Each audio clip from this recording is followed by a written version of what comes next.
Today I'm going to be showing you guys 8 different prompts that you can use within your content and also in ChatGPT or Claude to help you rank higher both in Google and also AI overviews as well.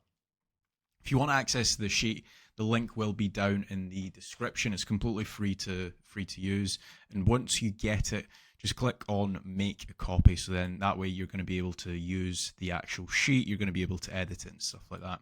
Not only that, as well as if you guys do want more SEO tips, more SEO advice, head over to myseo.app and download the app as well.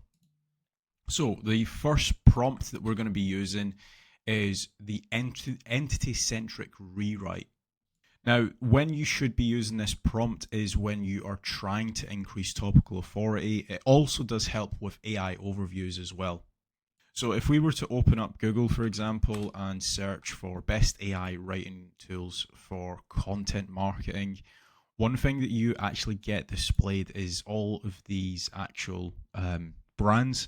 Now, these brands are entities, and if you don't have these entities within your page, you're going to have a hard time trying to rank for this keyword. So this is a very good telltale of what you should be including, brands you should be including within your content. Like, for example, I've just opened up the first page or the first result, which is by Marketer Milk. And as you can see, they've mentioned, I believe they had mentioned about 9 out of these list of actual brands. So you would want to try and actually get a lot of these brands within your content when you're actually producing it, when you're writing it. But if we were to go to like page number 4 or 5, these are obviously pages that are struggling to rank as much. And if we take a look at some of these articles here, they aren't mentioning all of the entities. So all I would do is I would literally just grab all of this content here. And basically what we're going to do is we're going to either paste it into Claude or ChatGPT with our actual prompt. And it's going to just produce a much better actual article. So if you just bear with me. So all I've done is I've literally just lifted this entire content and I'm using the copy and paste prompt. So rewrite the following content to be more entity-centric, identify all people, places, brands, tools, and key concepts mentioned or implied, and ensure each is clearly defined or contextually linked. Use entity-rich phrases that connect to related topics in the same knowledge graph. We're just going to hit enter. Now this is probably going to take maybe a few seconds to actually produce, and then we're going to have a much better entity-centric written page. So if we take a look here, as you can see, our article is fully rewritten with the correct entities in place. If you take a look, so 10 best AI content generation tools for 2025.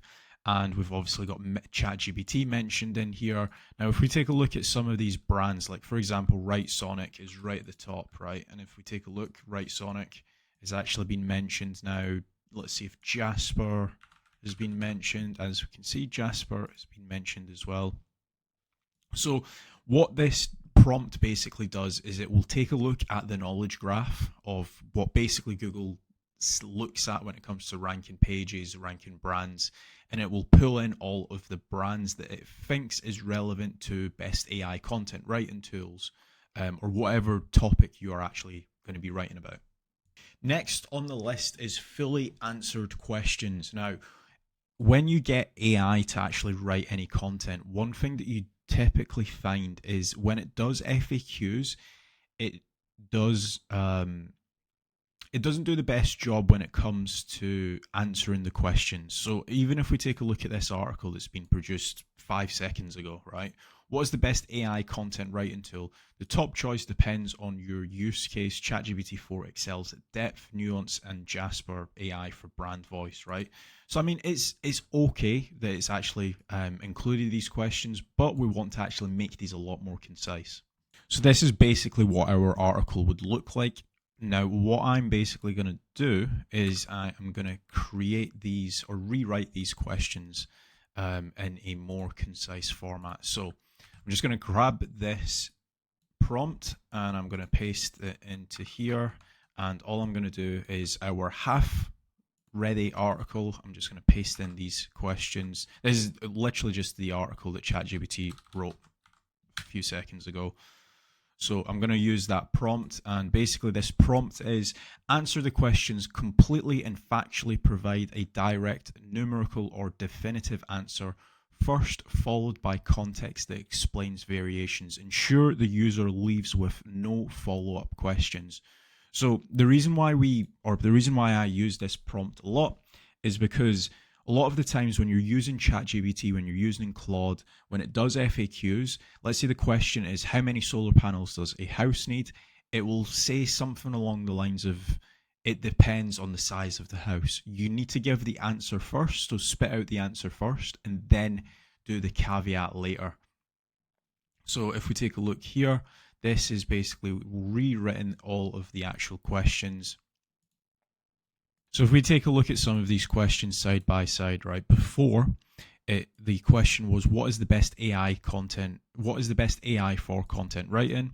And this is the answer here. So the top choice depends on your case. ChatGPT 4 excels at depth and nuance. Jasper AI for brand, voice, alignment, and phrase for SEO-centric content planning. Now, if we take a look here now, what is the best AI content writing?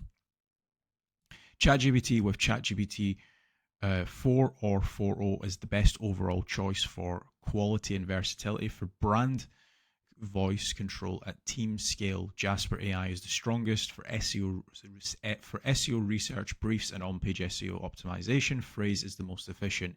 If you need the highest linguistic quality, long-form coherence, broad task coverage, GPT-4 and GPT-4o leads.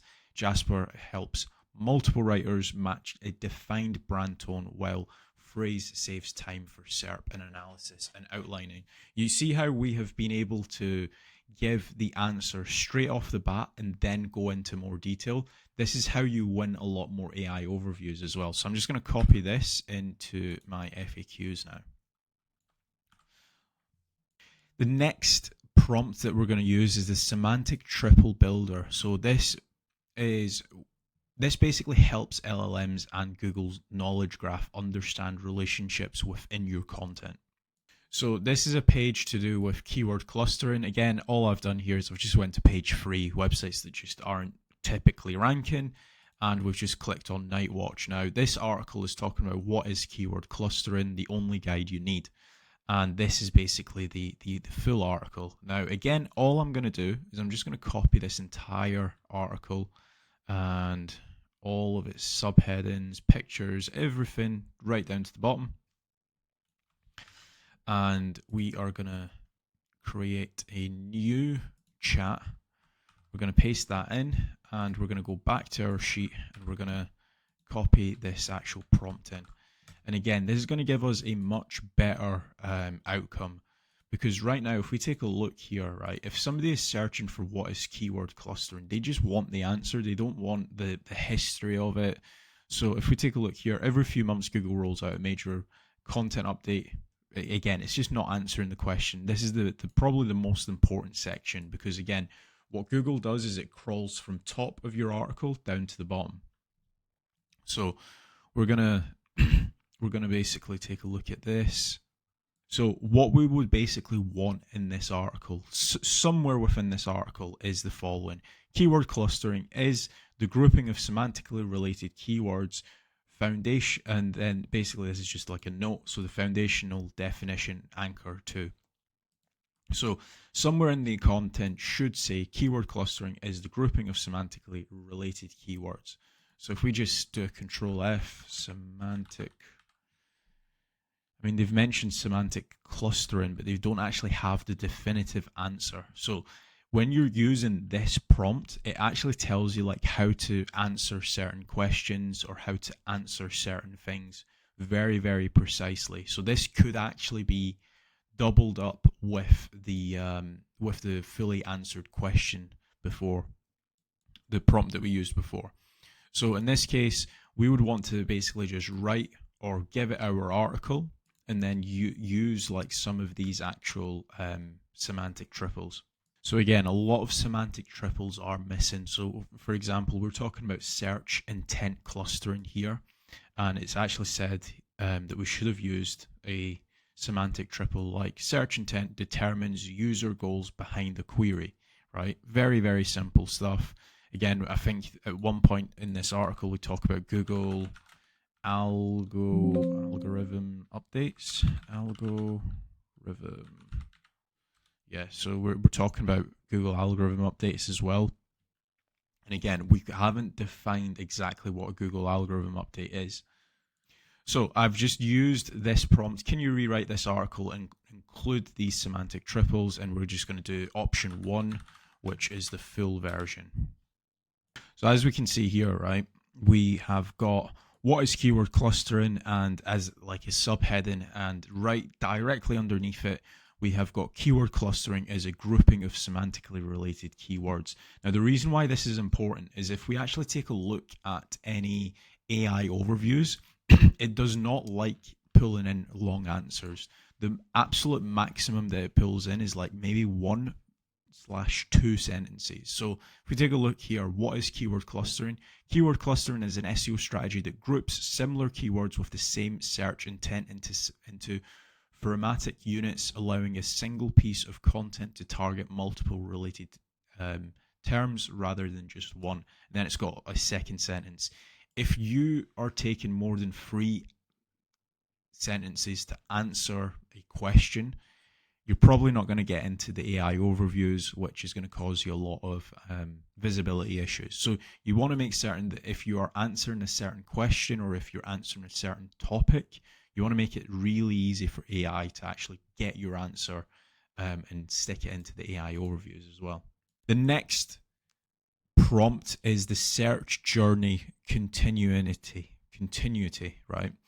And one thing that, or the best way that I can describe this is if you're searching for a keyword, whether it's the best running shoes, whether it's what is keyword clustering, you want to ask yourself what are some questions that people might have after reading this article and actually have those within your actual article. So if we actually grab our content here, right, which was our first article that we had, we're just going to copy this, paste it into ChatGPT, and we're going to use this prompt here, and we're just going to let it do its thing. So while this is actually rewriting the article again, we're going to take a look at the actual prompt. Create subheadings and sections that predict the reader's next question, ensuring no one leaves the page to Google something else. Use semantically related follow-ups and secondary intents to build a full search journey. Now, the reason why this is important is what's called pogo sticking, right? Now, I'll use a very simple example. If, let's say, 100 people searched what is keyword clustering, they were to take a look at the number 1 result, which is SEMrush. They were to read the article and then go back and click on to result number 2. That is basically what pogo sticking is, and it's the easiest way for you to get outranked by your competitor. What you want in an ideal world, and not everyone's gonna have an ideal world, is when somebody searches your keyword that you're trying to rank for, you want people to search that keyword, land on your page, and technically never leave that page or your website. So you could obviously do this by having follow-up questions on your page, so trying to think of what people might search after reading your article, or you could actually have internal links to other pages. So for example, what SEMrush have done here, which is quite a decent article, is they've spoken about what keyword clustering is, and they're talking about content quality here, and they've got an internal link to do with content quality, which might get a lot of people internally linking to that page or visiting that page. They're also talking about building a keyword list, and this is a guide on how to do keyword research. So they're trying to get people to stay on their page for as long as possible. If not stay on that specific page, they've also tried to obviously internal link to relevant pages. So this is our page now to do with the 10 best content generation tools. All I'm going to do is I'm just going to copy it over to our Word doc, and I'll run through it. So this is basically what it's come back with now.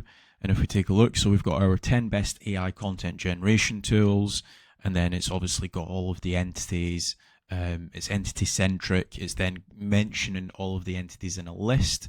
And if we scroll down, we've got some common challenges when using AI content. And as you can see, it's talking about originality, making certain that your content is original. It's not just duplicated content.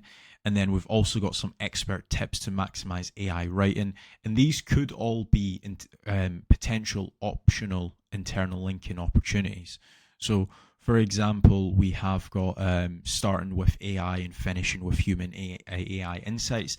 We could internally link to a page now where we're talking about how to turn AI content into humanized content. That could be a potential internal linking opportunity. We've got our final thoughts, we've got our FAQs here, and then we've also got related topics for readers to also ask. So how to train ChatGPT to write in my brand voice. This could be an article that we would want to create on our website. Which AI tools create visual content as well as text? So again, if you think of somebody that is writing, that is researching the 10 best AI content writing tools, they might also want some visual image generation tools as well. What's the difference between ChatGPT 4 and 4.0? Because obviously we mentioned that. How do AI detectors like originality AI and copy leaks work? Again, people might be curious because they don't want fully AI articles, and then so on and so forth. So these are all potential internal linking opportunities that people might have, or questions people might have after reading our article. And then again, this is kind of like keyword research. This has all been done for us. These are all articles that we should actually have on our website as well. Our fifth prompt is our content brief optimizer. So generate a content brief with semantically relevant H2s, H3s. Each subheading should represent a distinct user intent or entity related to the main keyword. Include a short summary and key terms to include each, or include under each. So this prompt would be for new articles mainly. Like if we were to just open up a new chat, and if we'll do this article here, how to improve website conversion, right? And we're just going to copy this here, and we're just going to paste it in. Now this is basically going to give us a semantically relevant content structure that our website should follow. Now the reason why this is important is because if you use certain SEO tools like Phrase, for example, on the right hand side, a lot of SEO tools, they'll have like keywords to include. Now, if you're just including a lot of these keywords, you're naturally just going to get a 100 out of 100 SEO score. But if you are actually generating your prompts and your content briefs like this, you're going to get a much higher overall score, because you're actually telling your content writers, you're telling your ChatGPT, for example, where to actually include certain keywords. And again, this is really important when you're trying to rank in difficult industries. Now, if we take a look here, how to improve website conversion, it's also given us a goal. So define the topic and set reader expectations. We've got the introduction, and we've also got like our subheading. So what is website conversion rate, how to calculate conversion rates, why conversion rate optimization matters, so CRO. Then it's also going into strategies and tools and stuff like that to use as well. So if we take a look at the number one ranking result, which is a website called CXL, 13 ways to increase your conversion rate. Now, I'm just going to do a quick scan of some of their subheadings. So like they're talking about doing A/B testing. If we take a look here, we've mentioned A/B testing a lot. We're also mentioning A/B testing platforms, so like Google Optimize, Optimizely, VWO. So these are some of the tools that you would want to basically use when it comes to A/B testing. So from just quickly scanning this article, we have got a fairly decent heading structure. One thing that I would always do is you want to double up some of these prompts. So once you've produced that article, or once you've produced the content brief, you might want to use the entity-centric rewrite prompt alongside that.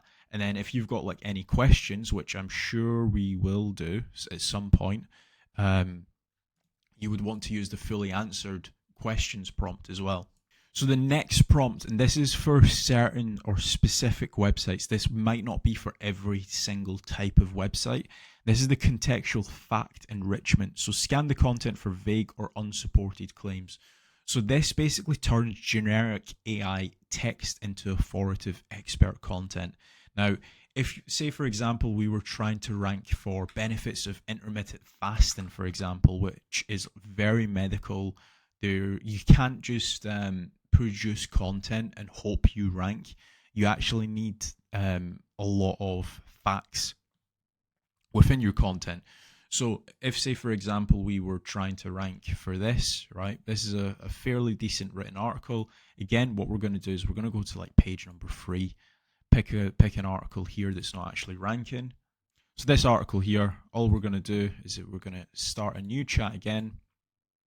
Going to copy all of this article here. To be honest, this is actually quite short. That's probably the reason why it's not ranking. Let's try and see if we can find.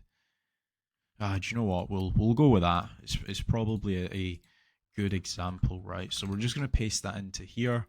We're going to grab this prompt here. Now, the reason why this prompt is really good is when you're writing for medical, when you're writing for law, for example, you need to be very concise and you need to support your claims as well. So the full prompt is scan the content for vague or unsupported claims, add contextual facts, statistics, or causal explanations that strengthen the content's authority. Each fact should connect to a verifiable entity. Sources are obviously optional. And if we take a look here, again, we'll paste this into our Google Doc here. And if we just take a look here.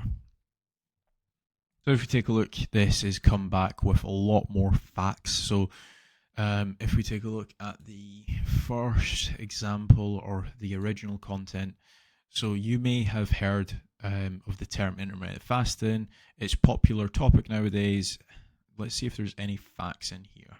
So it's talking about like the 24 hours or how long you should be doing intermittent fasting. However, within that article, it's not actually mentioning any facts. So it's not saying where it's got its actual information from. So if we take a look at this, for example, fact, a 2019 review published in the New England Journal or Medicine, Lango and Panda found that the most health benefits of fasting appear when fasting window exceeds 12 to 14 hours. So again, when you're talking about like medical industries, when you're talking about law, for example, it's really important. If you're doing an article like intermittent fasting explained, you should be mentioning where you've got your certain subjects from or where you've got your certain facts from. Again, this article is probably not the best SEO optimized. You're probably going to want to run this article a few times through the entity-centric rewrite, through the search journey continuity.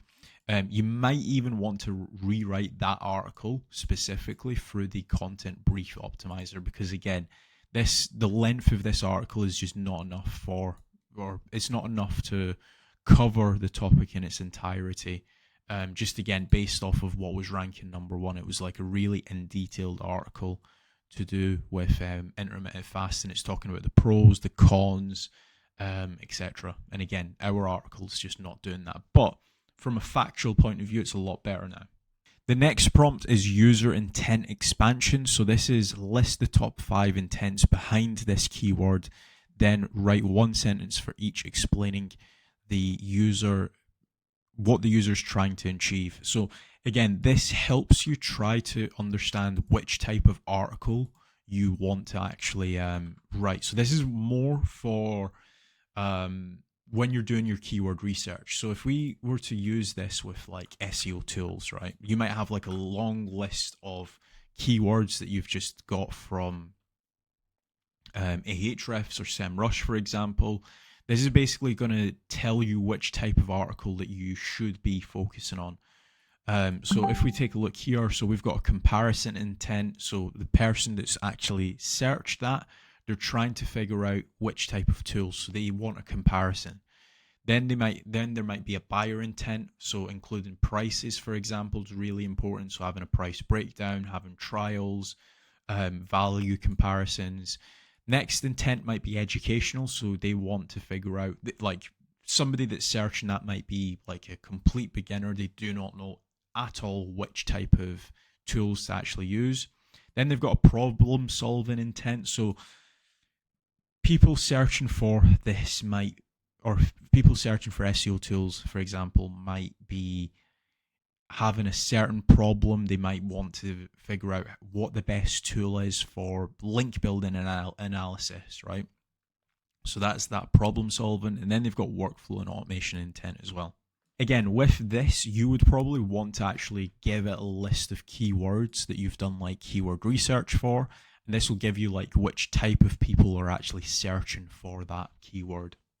So this last prompt is self-corroboration loop. So this basically feeds LLMs and it also gives trust signals. So if you're trying to rank higher in ChatGPT AI overviews, this is probably the prompt that you're going to probably be using the most. So again, I've just used the prompt here. I've just copied the prompt and I have given it a keyword to do with how to rank in AI overviews. We're just going to hit go. Now, the reason why the self-corroboration loop is important when it comes to ranking in AI overviews is because Google's AI or Perplexity or Claude, ChatGPT, if you're trying to rank in any of those, it doesn't care where the answers have come from. Like, for example, if somebody's searched how to rank in AI overviews in ChatGPT or OpenAI doesn't care where the answers are coming from, but it cares who's actually said it. So when you actually run this prompt, it actually trains ChatGPT to reword your content. So every claim feels verifiable, like something that could be cited by another source. So here's like a couple different examples that I've used in the past. So this is before the AI rewrite. So to rank in AI overviews, you need to create high quality content and create target long tail keywords. Make sure your website is fast and mobile friendly. Then we have got, according to Google's AI overview documentation, ranking visibility depends on how verifiable and trusted your content is. Studies from SEO platforms like Search Engine Journal, Ahrefs, and have shown that pages with strong entity connections, external citations, and structured data are far more likely to appear in AI overviews. For example, if you're covering LLM SEO, referencing Google's MUM and Gemini updates to anchor your content in the same knowledge graph that AI uses. So as you can see here, we've been able to turn like a okay article or an okay snippet of text into fully citable actual sources. So we've been able to back up everything we've been able to say. Now, yes, this answer is correct. Like, you do need high quality content and if you target long tail keywords, you will be able to rank in AI overviews. But according to who? Is it according to yourself? Is it according to trusted sources like Ahrefs, Search Engine Journal? Because if you're not mentioning any of these, there's probably 500 other articles exactly saying this same thing, and you're no better. So if you can actually mention who you've been able to get the sources from, it's really important. So that has been 8 different prompts to use within your content. Again, like what I've been saying before, you will probably want to match some of these prompts together to build the ultimate SEO article. Again, this does depend from website to website and from niche to niche. But these are probably the 8 best SEO prompts to rank in AI overviews, to rank higher in Google, to rank higher in ChatGPT, Claude, etc. Again, if you do want this sheet, it is completely free. Head over to the link down below. Click the link, and you will get an email to this sheet. Click on Make a Copy, and if you want access to the app, head over to my SEO app. If you want to work with me, head over to kasra.com and fill in the contact form. Thanks for watching.